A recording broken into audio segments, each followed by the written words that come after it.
Hello, friends. Let's discuss this week's current affairs. And here's the first question: which actress has been appointed by the UNICEF, India, as its national ambassador for Every Child campaign? Now, UNICEF, as you know, is United Nations International Children's Emergency Fund. Now, that's the old full name that most of us are familiar with. But these days, they simply go with United Nations Children's Fund. Okay. So, United Nations Children's Fund is being used in place of United Nations International Children's Emergency Fund. Now, this is a UN body and it's a UN specialized agency, and globally it has this campaign called Every Child campaign.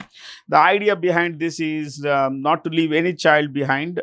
That is, every child whose rights needs to be protected shall be protected.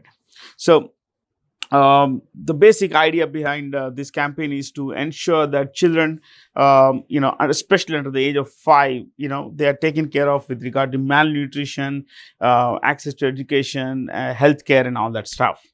So in India, they have appointed Kareena Kapoor. As you know, she's a pretty popular actress.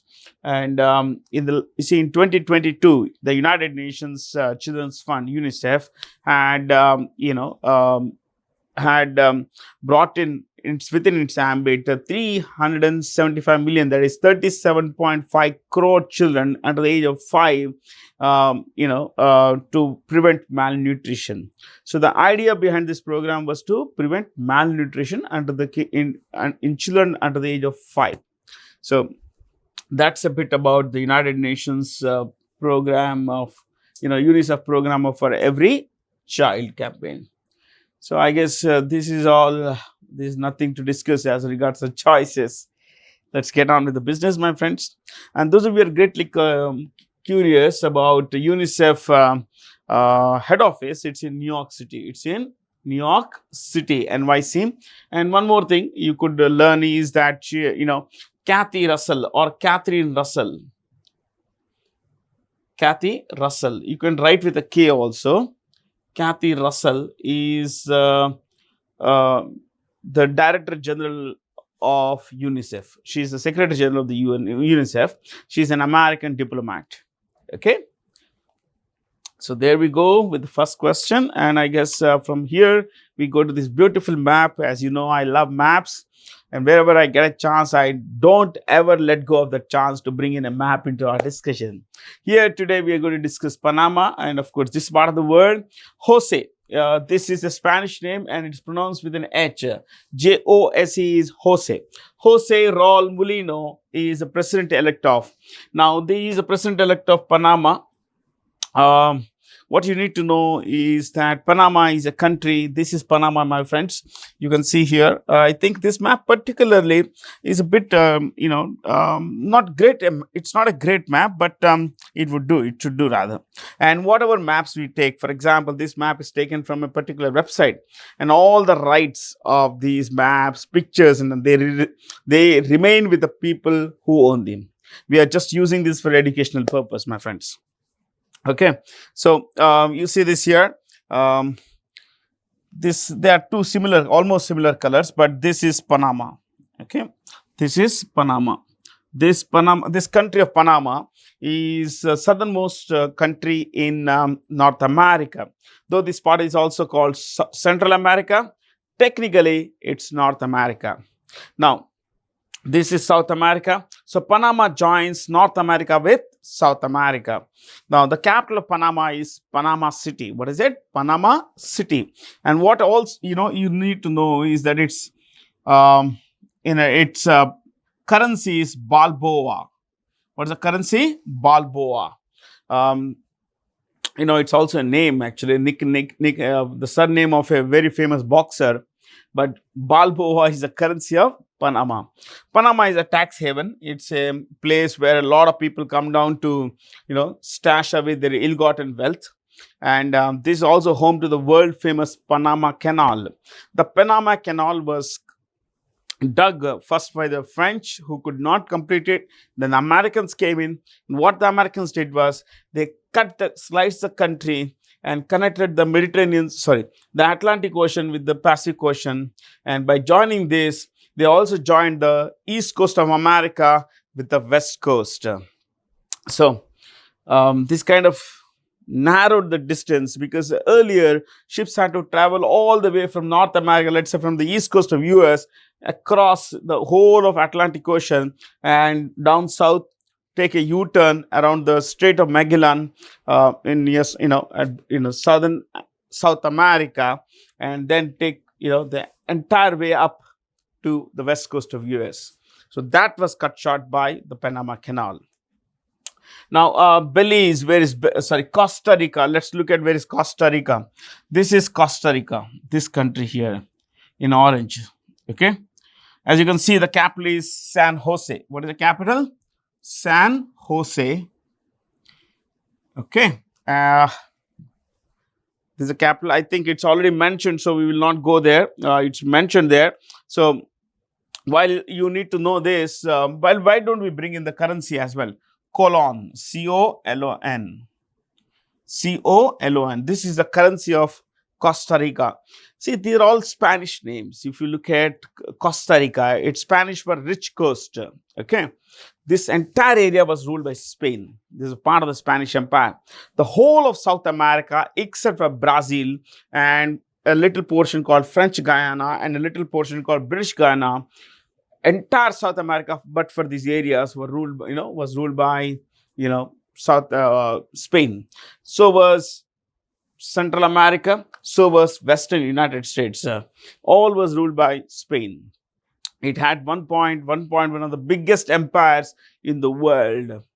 So this is San Jose, the capital of Costa Rica, and the currency colon. This is Nicaragua. You see this in yellow here. Nicaragua, is it mentioned? Yeah, it's mentioned. Nicaragua.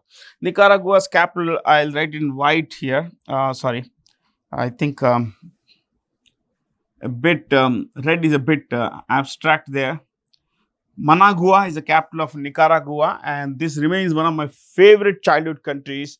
I don't know, but I have been following this country since 1986, when I was about 10 years old. And the president is a guy called Daniel Ortega. At the time, he was a militant in this country. I'm talking about the time of the 1980s, my friends. He is the president, Daniel Ortega. Oh, I mentioned the president. I did not mention the currency. Force of habit, my friends. The currency is Cordoba. Cordoba. Okay. I didn't want to mention the names of the leaders, but since I mentioned Nicaragua, I'll stick to I'll stick to this particular thing that I mentioned about Nicaragua. This is Honduras. Is it mentioned? So I will skip that. Guatemala and Belize. This is Guatemala in yellow again. Guatemala. The capital is Guatemala City. So I don't need to focus more. Just like Panama. Panama's capital is Panama City. Mexico's capital is Mexico City. Guatemala's capital is, Guatemala City. And the currency here is Quetzal. What's the currency? Quetzal. It's also a bird. Quetzal.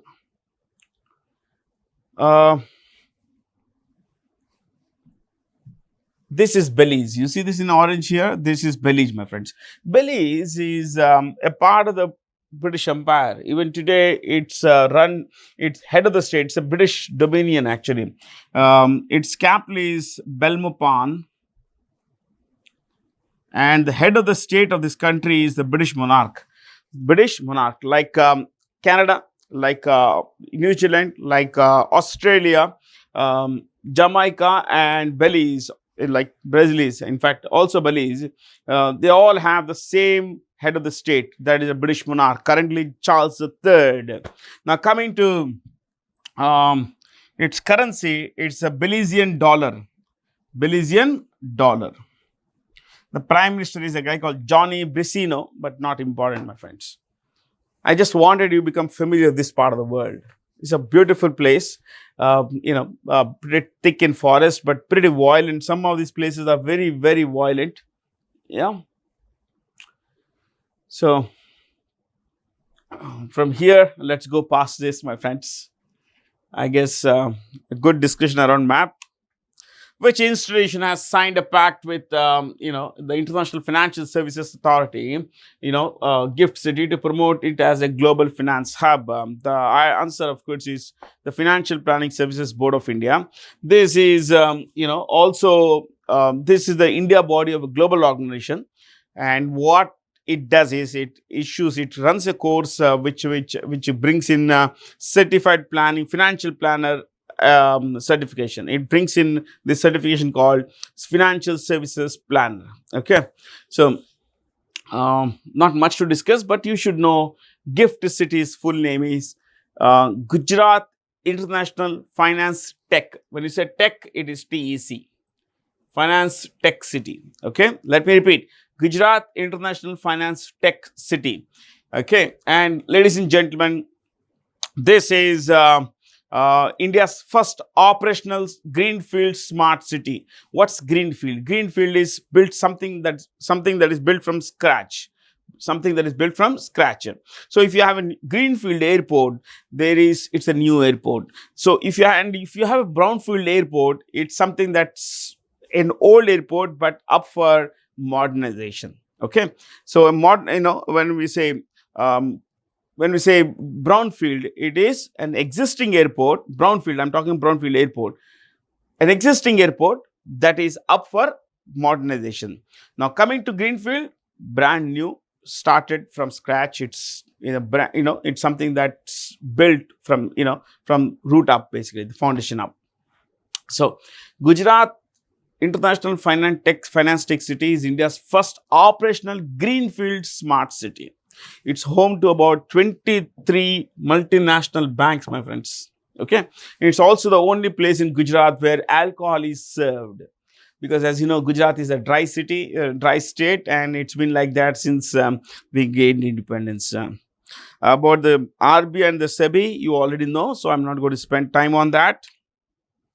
Which institution has incubated a startup company named Mindgrove Technologies that has launched India's first indigenous microcontroller chip named Secure IoT? IoT is Internet of Things. Internet of Things. Your Alexa, Siri, the AC here works through voice control. So these kinds of things are called Internet of Things. They are all connected through the internet. Now, IIT Madras has incubated this particular company called Mindgrove Technologies. Okay, and it's owned by two guys, T.R. Shashwat. I think, yeah, these are the names: Shashwat, T.R. Shashwat, and Srinivas Shashank. Okay, so these are the names. Let's go past this, my friends, and let's go to the next one. From 1st July 2024, the first Ujjivan Small Finance Bank is going to have a new CEO, and the name of the CEO is Sanjeev Nautiyal. Sanjeev Nautiyal, ladies and gentlemen, that's the logo of Ujjivan Small Finance Bank. Sanjeev Nautiyal is going to succeed Itira Das. Itira Davis, I'm so sorry. This person is going out, and Nautiyal is going to succeed Davis. Okay. What about the choices here? Paul Thomas, Paul Thomas is CEO of a small finance bank called SFP. SFP is Small Finance Bank. What about Samraji? Samraji is he's a CEO of Capital Small Finance Bank. Capital Small Finance Bank. Anupratha Biswas is the CEO of Airtel Payments Bank. Airtel Payments Bank. Hitesh Kumar Sethia. Hitesh Kumar Sethia is the CEO of Geo Financial Services. Geo Financial Services. Okay, I guess that's about it. It's about new persons coming in as to run the show. This is Lando Norris. Lando Norris is a Formula 1 driver from Britain. Okay, he holds two. He runs. He drives under the British flag, but he's a Belgian as well. So Lando Norris is a British guy. Okay, and he drives for McLaren. What's the company? McLaren. So McLaren has its own, what we say, team. There is McLaren pure, only McLaren. Then there is McLaren Mercedes also. So we'll stick to only McLaren in this guy's case. Okay. So, so you can see this is Android, sponsored by Android, Dell Technologies, McLaren, and all that stuff.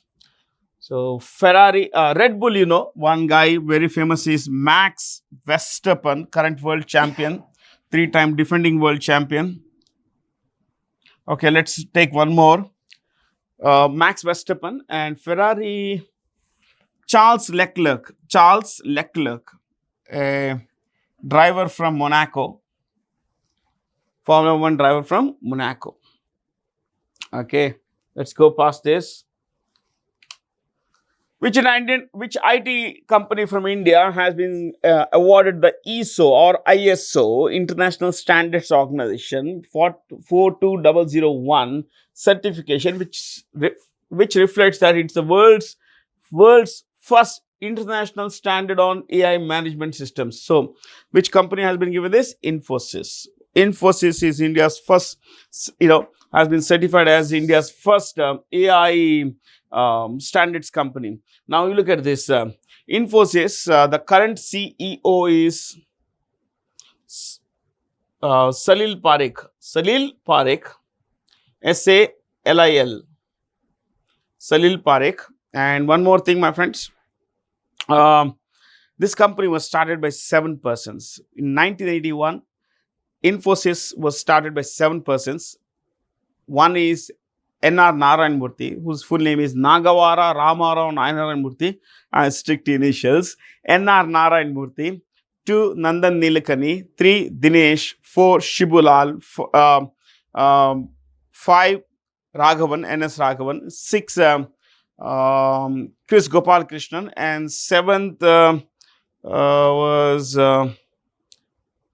Ashok Arora. He left the company long back. Okay, soon after, actually. In fact, it was started in 81. He left in 89, actually. Okay. So Tech Mahindra CEO. Let's look at only CEOs. Tech Mahindra, Mohit Joshi. TCS, Kriti Vasan. CEO. Wipro Technologies, they have a new guy, Srinivas Palia. Okay. HCL Technologies, C. Vijay Kumar. Say that, C. Vijay Kumar. Okay. Hindustan Computers Limited is HCL, my friends. This is a company that brought in the tech computer into India, and the company's founder, Shiv Nadar, is considered the father of India's computer industry. What's the name? Shiv Nadar, NADR. Okay. Okay, there we go about Russia, my friends, ladies and gentlemen. This is about Russia coming up with the idea of using tactical nuclear weapons. This is a drill we are talking about, an exercise in response to Western threats. And which of these statements about the tactical nuclear weapons, right? So a tactical and non-strategic nuclear weapon can be used in battlefield situation. This is a small bomb. But please understand that, it's still a nuclear bomb. Okay. It carries less power. Though it carries less power, it can have devastating consequences in the region where it's exploded. Okay.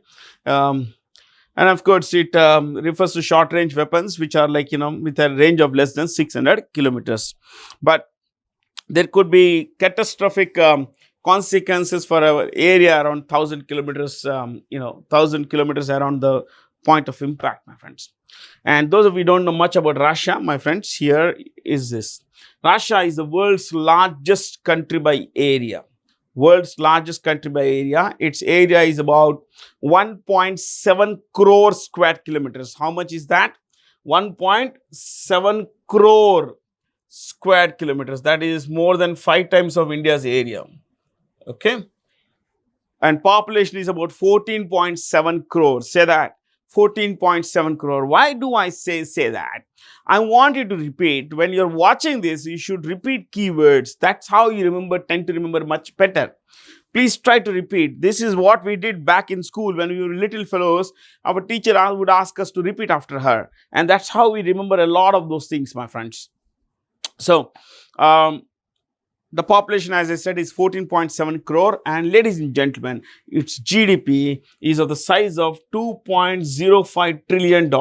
How much is that? 50 billion dollars. So $2.05 trillion is the GDP of Russia, my friends. And one more thing, it has the world's largest nuclear arsenal. It is said to have around 85 nuclear weapons. Let's make it 55, 4 5s, 55 nuclear weapons. So it has around 4 5 nuclear weapons. That's a lot of nuclear weapons. The top 3 in the world would be, one would be Russia, second second United States, third China, fourth UK, fifth would be France. 4 and 5 still a matter of conflict, but 1 to 3 you can take them as they come. Okay, so.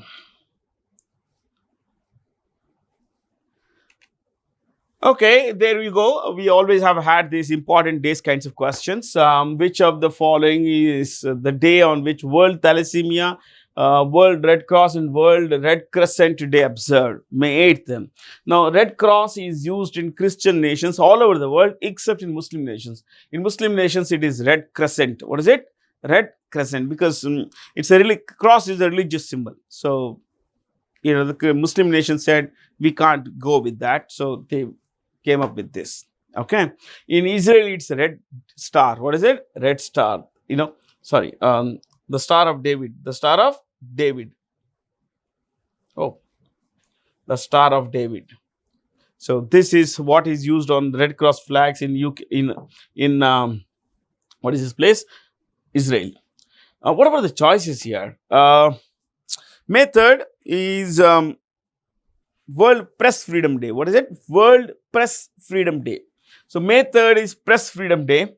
May 7th is World Athletics Day. World Athletics Day. Say that. World Athletics Day. May 11th, National Technology Day, because on this day, that is on May 11th, 1998, May 11th, 1998, India tested 3 nuclear bombs at Pokhran. So that's the reason why May 11th is celebrated as National Technology Day. Okay, May 11th is World Nurses Day or International Nurses Day, NURSE, Nurse Day. Okay, so let me repeat: World Nurses Day, National Technology Day here, May 11th. May 7th is World Athletics Day. May 3rd is Press Freedom Day. We got all of them, my friends.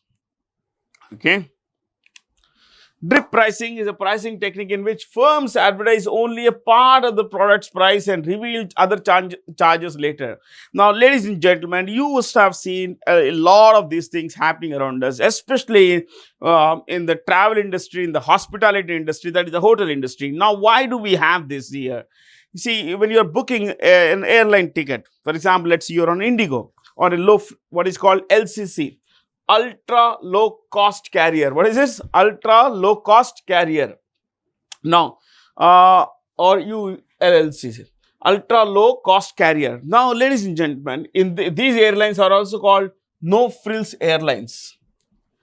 All they do is they get you some space on, they let you buy a ticket so that you can get onto the aircraft. For everything else, you have to pay. The seat you have to pay, the meal you have to pay. If you want extra legroom, you have to pay for that as well. So, and if you have baggage more than what they mandate, you have to pay for that as well. So, airlines today charge, if it's, they allow, let's say 15, this kind of airlines, they all allow 15 kg check-in baggage. So, if it's 16 kg now, instead of 15, per kg I have to pay around 550 rupees extra money. So this is what is dip pricing is. The ticket may appear cheap, but it's not that cheap, my friends. Okay. In hotel industry also they show this, the room price is so low, then they say that it does not include breakfast. Okay, it does not include access to the swimming pool, it does not include taxes, the local taxes, the hotel charges, the GST. Oh man, you better think, my friends, you know, they have a lot of charges added to that, and the bill inflates. Okay, so drop by drop it adds. That's why it's called drip pricing. In which of the following core areas has the European Union adopted the first law to tackle violence against women? Now, violence against women happens around the world in different ways. Like, for example, in large parts of the world, Islamic world, this particular thing happens.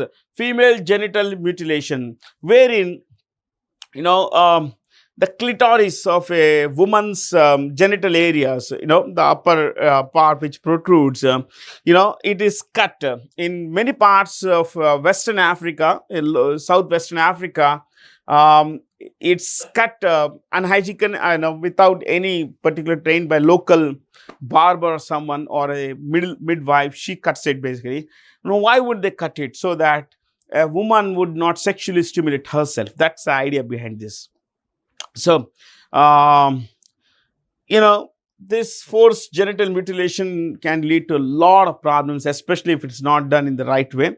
But United Nations also has accepted that this is a gross violation of a child's right. Not just that, my friends. You know, a lot of Islamic countries have banned it also. Fair? So, you know, the European Union, just let me tell you a bit about European Union. 27 countries form the European Union. The area is about 43 lakh square kilometers. 43 lakh square kilometers. The population is about 49 crore. This is the population of European Union, 49 crore. I just wanted to, you know, you to have an idea. See this, 43 lakh square kilometers, a bit about, you know, 1/3 bigger than India. 49 crore, my friends, would make it, you know, less than, it's about 1/3 of India's population, isn't it? Yeah. So, in collaboration with China, which country has launched its first satellite mission to the moon called iCube Qamar? This is Pakistan. Pakistan has launched this. This is a tiny this is a satellite that is orbiting the lunar lunar body, that is our moon, basically Earth's natural satellite. Now, this particular thing has been launched aboard a Chinese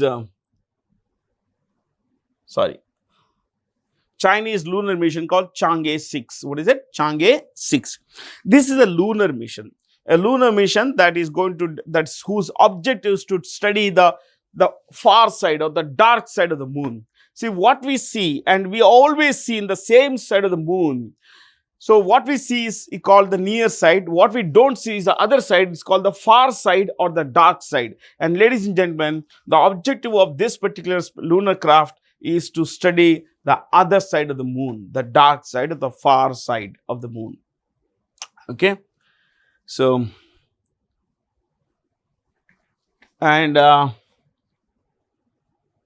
the capital of Tunisia is Tunis. It's the northernmost country in Africa. Tunis, Iraq, Baghdad, Turkey. It is now called Turkey. What is it called? Turkey. And the capital is Ankara, Ankara, Ankara. For once, we'll just take the capitals, my friends. Iran, Tehran. Iran, Tehran. Which country has created history by deploying the world's first artificial intelligence diplomat named Victoria Shi? Victoria Shi is a foreign ministry spokesperson of Ukraine. Remember, she is a spokesperson of the foreign ministry of Ukraine. Okay? But remember, it's not that she says anything spontaneously. You can ask questions. everything. What she does is she reads out a prepared message, okay, a prepared statement, and everything she says, the robot that is vetted, proofread by humans. Now, Ukraine, how big is Ukraine? About 6.03 lakh square kilometers. 6.03 lakh square kilometers. That is Ukraine, my friends. Okay. Now, let me tell you, its population is 3.3 crore. 3.3 crore. And we all know the name of the president, Vladimir Zelensky. But who is the Prime Minister of Ukraine? The Prime Minister of Ukraine, let me move to this side and right here, is Denis Shmyhal. Denis Shmyhal. This is the Prime Minister of Ukraine. And those of you who don't know the name of the currency, it is Hryvnia. What is it? Hryvnia. This is the currency of Ukraine.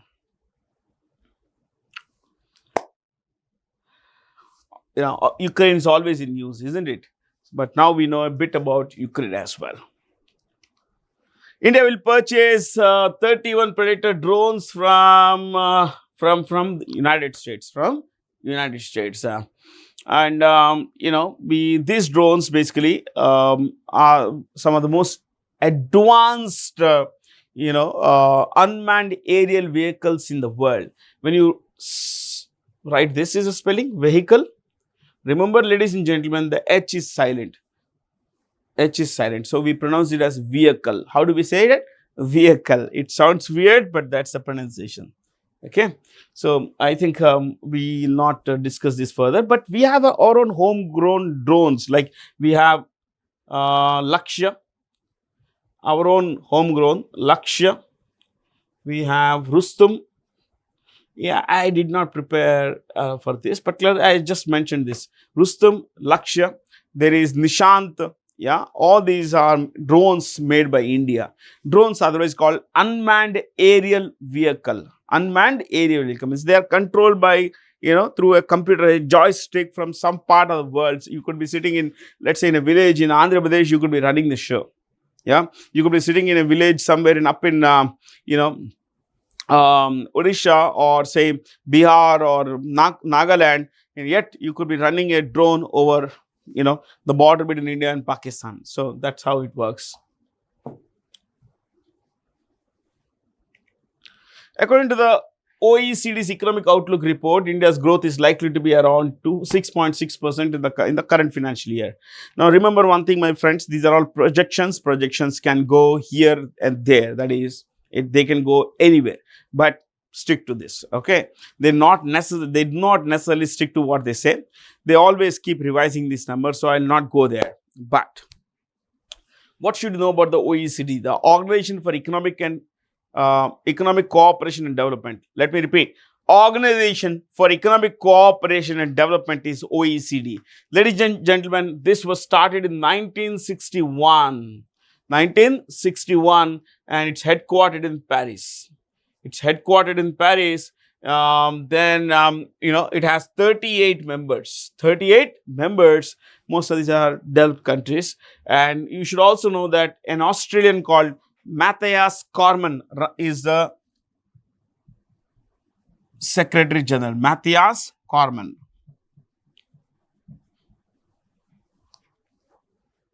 Okay. Let's go from here. Lovely. Another map. John Swinney has just been sworn in as the 7th First Minister of Scotland. This is look at the choices: Northern Ireland, Republic of Ireland, Iceland, Finland. Let me tell you, this is Britain. This island you can see here. This island you see here is Britain. Okay, this is Britain. Fair. Britain comprises Scotland, England, Wales. Fair. Now, you see this here. This island of Ireland. This is island of Ireland, and the northern part you can see in brown, orange color, light orange. This is Northern Ireland. What is this? Northern Ireland. This one here, Northern Ireland. Ladies and gentlemen, Northern Ireland plus Great Britain is United Kingdom. Let me tell you, Northern Ireland plus Great Britain plus this chota islands, let's add small islands basically, are all, they all make United Kingdom. Now, in a lot of places, you will find that Scotland is a separate country. Yes, it's seen as a separate country, but it is not a separate country. Fair? So, let me tell you, this is Scotland here, and it's England, Wales, Northern Ireland. There are small islands here like Isle of Man, all these places. Now, what you need to know here is, this is the Republic of Ireland. Now, in the past, see this in green, you see this? This is the Republic of Ireland. What is the difference between a country like Britain and the Republic of Ireland? Very simple difference. Britain is not a republic. UK is not a republic. How do we understand this? A republic is a system in which the head of the state is an elected representative. Let me repeat this. A republic is a system in which the head of the state is an elected representative. Who is the head of the state of Britain? A monarch. A monarch comes to the office by way of inheritance, isn't it? By way of inheritance. And Britain has a monarchy, whereas India is the republic, because in India, the head of the state, being the president, is elected to the office by, the people. We elect the MLAs and MPs, who in turn elect the president. It's an indirect election, but it's an election. Whereas, a country like Britain, UK is not, a republic. We mentioned a while ago Belize, Jamaica, Australia, New Zealand, Canada. These are all republics, because the head of the state of those countries, it is a British monarch. Now you look at Saudi Arabia. Who's the head of the state of Saudi Arabia? King Salman. So any country where the monarch runs the show is not a republic. Okay, Japan is not a republic. India is a republic because the head of the state of India is an elected representative. So Northern Ireland, being a part of UK, is not a republic. Now, but you look at this, Ireland, it has its own elected head of the state. So Republic of Ireland, it's called Republic of Ireland. Okay, just to tell you, Republic of Ireland has a new Prime Minister, Simon Harris. Simon Harris. Yeah, pretty young fellow. Okay, it's not mentioned Iceland and all that, so I'll not focus on this. Just okay, Iceland, since I mentioned it, I did not have mentioned it, but anyway, I mentioned it. Katrin Jacobs Dottir. This is the Prime Minister. Okay, Jacobs Dottir. What about Finland? Petteri Orpo. Yeah, Petteri Orpo. That's the Prime Minister. Petteri Orpo. I guess that should be it, my friends. Climeworks, which is a Switzerland-based company, has launched the world's first largest direct air capture storage plant in Iceland. We discuss Iceland, and I'm not going to discuss this question in detail. We discuss Iceland, Finland, so we'll skip that. Denmark, the capital is Copenhagen. Copenhagen. It's not a republic, because the head of the state of Denmark and Belgium both have monarchies. In fact, yes, they have monarchs as the head of the state. So we'll not go there as well. Belgium, you all know, the capital is Brussels, which is also the headquarters of the European Union. Okay. Sometimes it's good to stick to only basic stuff like capitals, isn't it? Otherwise, writing the name of the Prime Minister of Belgium, Alexander De Croo, or Mette Frederiksen in case of Denmark, is not always fun, my friends. Yeah. Which is the first European nation to sign an agreement named a shared future? This is Serbia. Okay, let me move around. And ladies and gentlemen, you see this in green here? Yeah. Okay. I think I'll just select red. This in green is Serbia. See, China and Serbia have signed an agreement. Serbia at one point was a part of a country called Yugoslavia, which broke up in the early 1990s. So Yugoslavia had places like Bosnia, Herzegovina, Montenegro, Serbia, Croatia, all these places. So when the country broke up, yeah, all these provinces became independent countries. So there we go, Serbia, my friends. Serbia is a pro-Russia, pro-China country. It's a part of the European Union, but it's not very pally with the European Union members. Okay. Now, Serbia's capital is Belgrade. And its president is a guy called Alexander. They write this spelling, so I'm going with Alexander Vukic. Alexander Vukic, V-U-C-I-C. That's the president basically. So China has come here because they have found that the European Union, especially in these countries in the West, which in the past were going out of their way to welcome China, to embrace China, now have seen the dangers of doing that. So they have begun to give a cold shoulder to China. So China is actually going to small countries like Serbia, where they are okay, with which they are okay, and they want a foothold in this region so that they can they can spread their tentacles here. But also know that, my friends, that China and Serbia have shared this shared future is where they say we will have a common destiny, a community of common destiny. That's what they say. Shared future. So prosperity, friendship, development, progress. That's what they say. And whenever China says these things, one should be very careful with all these words, my friends. Okay. This is Latvia. This in pink here. You see this country here? Okay, it's white actually. This is Latvia. Lithuania down here in purple. Belarus, this in what do you call it? Like orange, yes. And Poland. This is in green is Poland. The capitals I can mention. Latvia's capital is Riga. Yeah, Riga. Poland, Warsaw. They have a new prime minister also, Donald Tusk. Lithuania, who was the president? Gitanas Nausėda, not important to us. She will not come to the exam. Vilnius is the capital. Belarus, a dictator who runs the show from Minsk. This is the capital, Minsk. What is the capital? Minsk. Yeah. See, these countries are anti-Russia. Estonia, Latvia, Lithuania. Poland is anti-Russia. Okay. Belarus, Ukraine. Sorry, not Ukraine. Belarus, Serbia, Hungary, they are generally pro-Russia. Pro-Russia. See, this is a question of where your interest lies, national interest lies. That's it, nothing else.